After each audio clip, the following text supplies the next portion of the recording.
Paris ఒలింపిక్స్లో భారత star wrestler Vinesh Phogat సంచలనంగా మారిన విషయం తెలిసిందే.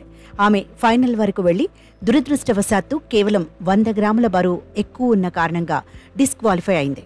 అయితే ఆమె చూపించిన పోరాటం అందరినీ ఆకట్టుకుంది. యావత్ దేశం మొత్తం వినేష్ ఫోగట్ వెనుక నిలబడింది. మాకు మెడల్ అవసరం లేదు, నువ్వు చాలంటూ మద్దతుగా నిలిచారు. ఇటీవలే స్వదేశానికి చేరుకున్న వినేష్కు ఘన స్వాగతం లభించింది. ఢిల్లీ ఎయిర్పోర్ట్ వద్ద బంధువులు, తోటి రెజ్లర్లు బజరంగ్ పునియా, సాక్షి మాలిక్తో పాటు అభిమానులు పెద్ద ఎత్తున వెళ్లి గ్రాండ్ వెల్కమ్ చెప్పారు.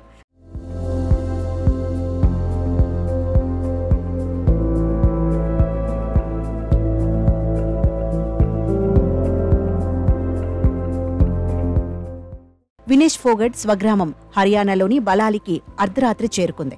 అక్కడ ఆమెకు అపూర్వ స్వాగతం లభించింది. ఈ సందర్భంగా వినేష్ను ఆప్యాయంగా కౌగిలించుకున్న ఆమె పెదనాన్న మహావీర్ భావోద్వేగానికి గురయ్యారు.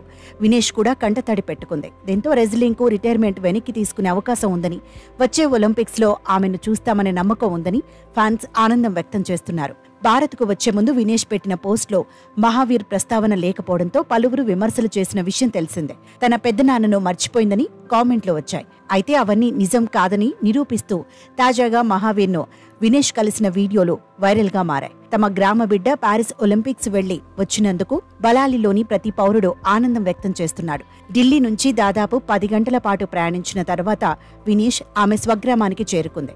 ఆమె రాక కోసం ఎదురుచూసిన స్థానికులు గొప్ప బహుమతి ఇచ్చారు. వినేష్కు ప్రైజ్ మనీ కూడా అందజేశారు.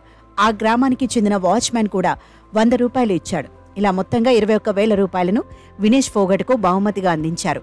ఈ అమౌంట్ పెద్ద మొత్తం కాకపోయినా వారి ప్రేమను ఇలా తెలియచేశారు. ప్రేమకు విలువ లేదని ఆప్యాయత చూపించిన అందరికీ వినేష్ ఫోగట్ ధన్యవాదాలు తెలిపారు. అయితే బలాలి గ్రామస్తులు ప్రత్యేకంగా 750 కేజీల లడ్డూలను తయారు చేసి వినేష్కు అందించారు. ఆ తర్వాత వినేష్ సూచనతో లడ్డూలను గ్రామమంతా పంచేశారు. కాగా గోల్డ్ మెడల్ ఫైట్లో అనర్హత వేటు తర్వాత ఇన్నాళ్లు ప్యారిస్లోనే ఉండిపోయింది వినేష్ ఫోగట్. కనీసం రజతం ఖాయం అనుకోగా అది చేజారిపోయింది.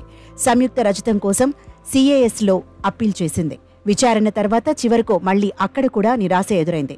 అలా నిరాశతోనే భారత్కు చేరుకున్న వినేష్ ఫోగట్కు యావత్ దేశం మొత్తం అండగా నిలబడింది.